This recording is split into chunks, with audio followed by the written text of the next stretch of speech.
सर्वांना शुभ सकाळ.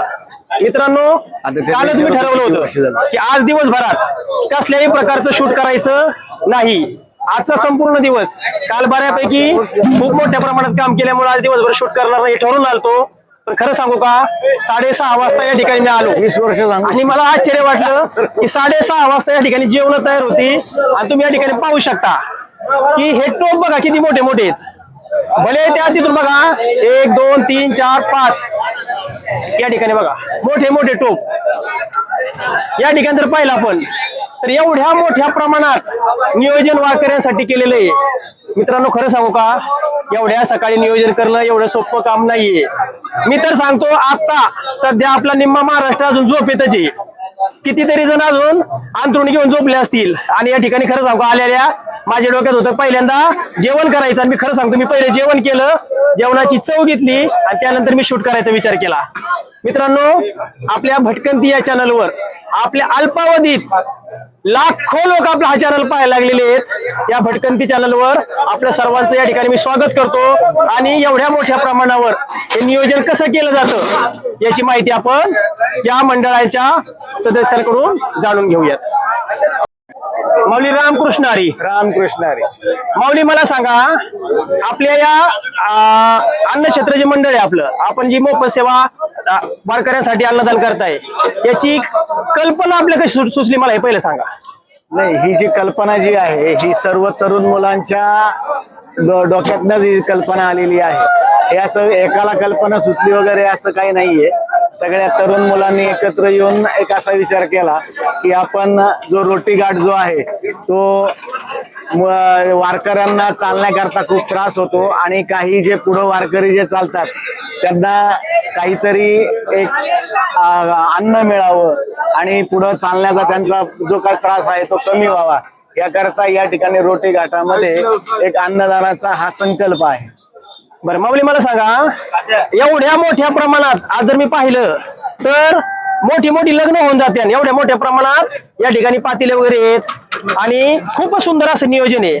दिवसभरामध्ये आपण या ठिकाणी किती वारकऱ्यांसाठी हे जेवण बनवता?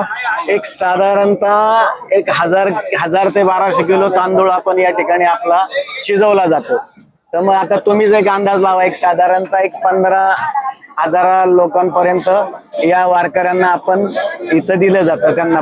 मला सांगा, एवढ्या मोठ्या प्रमाणात आपण हा स्वयंपाक करताय आणि याच्यासाठी खूप मोठ्या प्रमाणात आर्थिक खर्च येतोय. हा आर्थिक खर्च कसा भागवला जातो? हा आर्थिक खर्च जय हरी ग्रुप सेवा संस्थान पिंपरी चिंचवड आणि पुणे जिल्हा, पूर्ण पुणे जिल्हा, सर्व जी काही तरुण मंडळी आहेत त्यांच्या सहकार्यातूनच या ठिकाणी याचा आर्थिक खर्च घेतला जातो.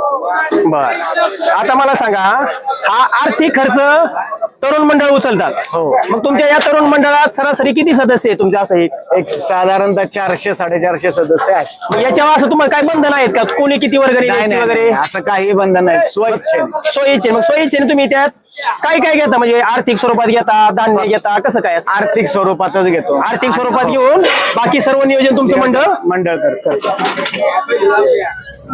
माऊली, आपली प्रतिक्रिया आमच्यासाठी खूप अनमोल आहे. माऊली, खरं सांगू का, मी काल दिवसभर शूटच्या नादात एवढा बिझी होतो, रात्रभर मी झोपलो नाही. आणि आज ठरवलं होतं की मित्रांनो शूट करायचं नाही, पण इथं आलो, जेवण केलं आणि माझं मन राहवलंच नाहीये. कारण एवढं सुंदर नियोजन मी पूर्ण पालखी मार्गावर दरवर्षी असतो. गेल्या वर्षीच माझं नियोजन होतं, पण मी आपल्या सहज जेवण निघून गेलो पुढं. पण मित्रांनो, या वर्षी मात्र खरंच म्हणजे मी तुम्हाला बऱ्याच गोष्टी पुढे सांगणार आहे, त्या तुम्ही पुढच्या थोड्या व्हिडिओ मध्ये पुढं ऐका.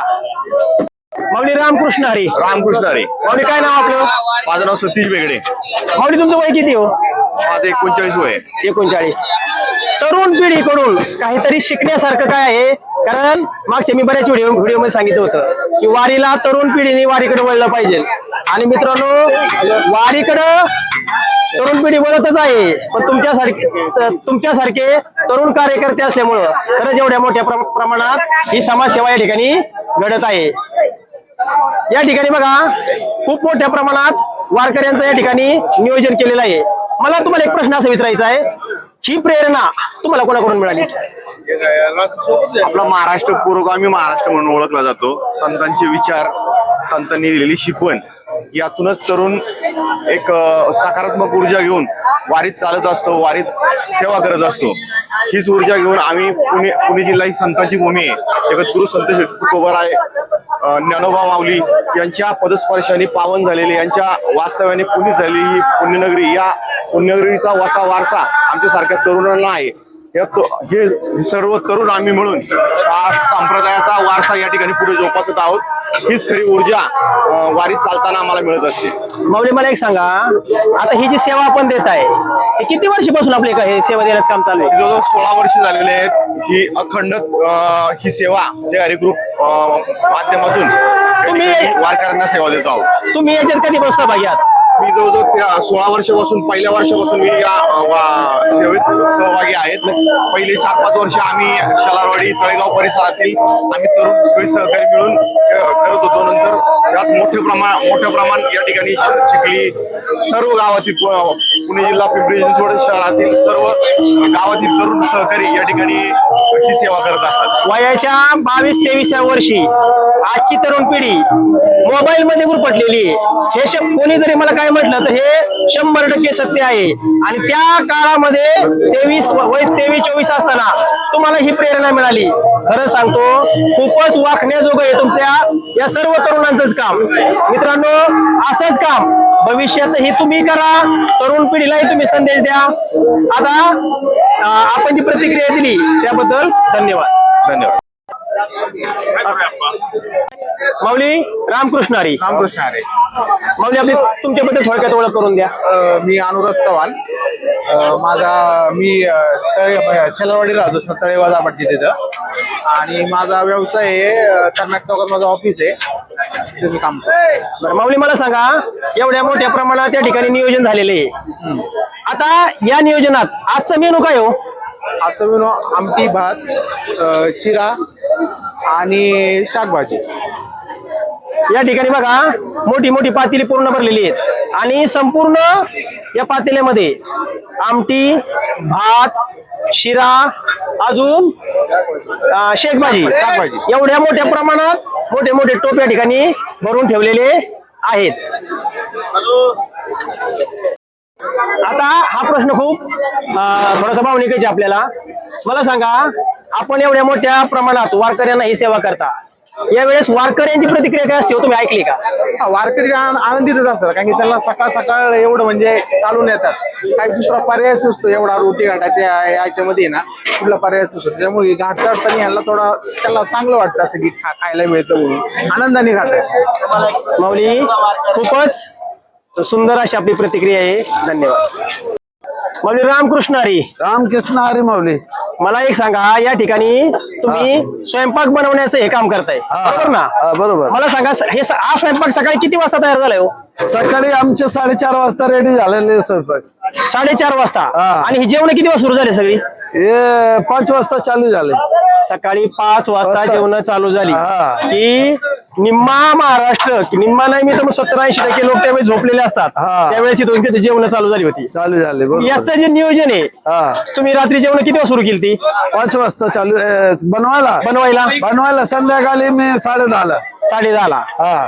आता हा जो स्वयंपाक बनवलेला आहे, हा. हा सरासरी किती लोकांचा स्वयंपाक आहे हो? 10-1,000 लोकांचे असेल. 10-1,000 लोकांचा. हा. बरं, जर समजा हा स्वयंपाक आहे, हा दिवसभर स्वयंपाक, या स्वयंपाकाचं वाटप केलं जातं, हा. बरोबर ना? बरोबर. मग मला सांगा, स्वयंपाक कमी वगैरे कधी पडतो का हो? नाही हो, कधीच कमी पडत? देवाच्या दारात कधी कमी पडत नाही. देवाच्या दारात कधी कमी पडत हा. नाही. मग एवढ्या मोठ्या प्रमाणात हा स्वयंपाक तुम्ही तयार करता, याचं तुम्हाला काय मानधन किंवा पैसे वगैरे दिले जातात का? नाही, पैशाचे आम्ही विचारच नाही करत. विचारच करत नाही. तुम्ही यांच्या सहभागी होऊन देवासाठी एवढ्या मोठ्या प्रमाणात काम करताय. करतो. माऊली, खरंच तुमचं मनापासून धन्यवाद. धन्यवाद. असे आपल्यासारखे दानशूर लोक भेटले तर खरंच वारी मार्गावरील कोणता वारकरी उपाशी जाऊ शकत नाही. या ठिकाणी बघा, वाढप. तुम्ही गर्दी बघा इथं संपूर्ण. अरे, आणि इथं पाठीमागे बघितलं या ठिकाणी बघा. माईकवर बोलायला लागतो.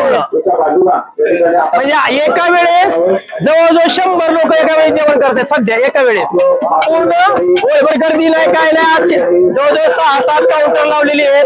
गर्दी नाही, ढकलाढकली नाही, काय नाही. सर्व वारकरी आनंदाने मजेत जेवण करत आहेत. सर्वांचं पुन्हा एकदा धन्यवाद. माऊली रामकृष्ण हरी. रामकृष्ण हरी माऊली. माऊली, या ठिकाणी तुम्ही जेवण करतात आणि या ठिकाणी जर पाहिलं तर मोफत अन्नदान या ठिकाणी केलं जाते. माऊली, तुमच्या याबद्दल काय प्रतिक्रिया, कसं वाटतं जेवण करताना? खूप सुंदर. आता मला सांगा, सकाळचे किती वाजले तो आता? आता 7-8 वाजले. एवढ्या लवकर तुम्ही आपल्या घरी तरी जेवण करतो का? नाही ना, आपल्या घरी तरी जेवण तयार होतं का हो? नाही ना, 10 वाजता. बरोबर ना? मला सांगा, एवढ्या मोठ्या प्रमाणावर नियोजन या ठिकाणी केलेले आहे. तुम्ही थोडं जेवण करून मला जेवणाची चव सांगा हो. कसं जेवण आहे? अतिशय सुंदर आहे. अतिशय बक्षीसचा रस आहे त्याच्यात. माऊली, खरं सांगतो, या समाजसेवी लोक, यांच्यासारखी जी समाजसेवी लोक आहेत त्यांच्यामुळे वारी मार्गावर कोणताही वारकरी उपाशी जात काहीच अडचण नाही. माऊली, आपली प्रतिक्रिया खूपच छान, धन्यवाद. या ठिकाणी बघा स्वच्छतेचं नियोजन कसं केलेलं आहे. म्हणजे लोकांनी जेवल्यानंतर जागोजागी या ठिकाणी बघा कचरा टाकण्या, म्हणजे पत्रावळ्याचे खरकट आहे ते टाकण्यासाठी जागोजागी डस्टबिनची या ठिकाणी सोय करण्यात आलेली आहे. पलीकडे पण डस्टबिन आहेत. इकडे बघा हे डस्टबिन. म्हणजे स्वच्छतेसाठी सुद्धा यांनी खूप लक्ष दिलेलं आहे. मित्रांनो, अशी लोक समाजात असल्यामुळं मी पुन्हा एकदा तुम्हाला सांगतोय की आपल्या या वारी मार्गावर या ठिकाणी बघा, आपल्या या वारी मार्गावर एकही वारकरी उपाशी जात नाही. असं म्हणतात की लाखो वारकरी वारीला जातात आणि त्या लाखामधला असा एकही वारकरी नसतो की तो उपाशी राहतो. मित्रांनो, त्याचं खरं कारण तुम्हाला आता समजलं असेल. त्याचं खरं कारण म्हणजे यांच्यासारखे दानशूर व्यक्ती, त्यामुळे हे घडत आहे. मित्रांनो, सर्वांचं खूप खूप आभार.